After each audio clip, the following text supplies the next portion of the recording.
হ্যাঁ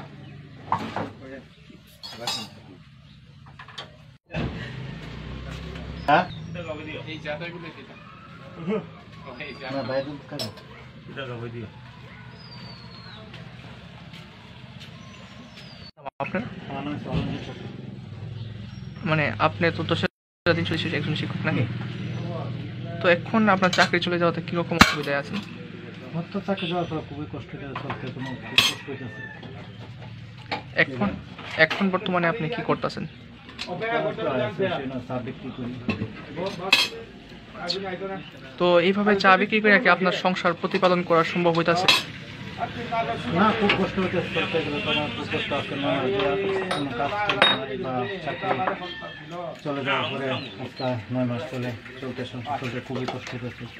আচ্ছা, না, আমি চেষ্টা করবো মাননীয় শিক্ষামন্ত্রী বা মুখ্যমন্ত্রীর দ্বারা যে আমাদের যশোর রাজনীতিতে সবার জন্য একটা স্থায়ী সমাধান করে, হ্যাঁ, বা আমারও একটা বিশ্বাস সরকার একটা করবো, হ্যাঁ, বিশ্বাসে আমরা করে আছি, সরকার তো কইতে আছে, হ্যাঁ, দেখবো আমরা বিষয়টা নিয়ে। মুখ্যমন্ত্রীও কইছে বা শিক্ষামন্ত্রীও কইছে এই আশা নিয়ে আমরা মানে আছে আর কি।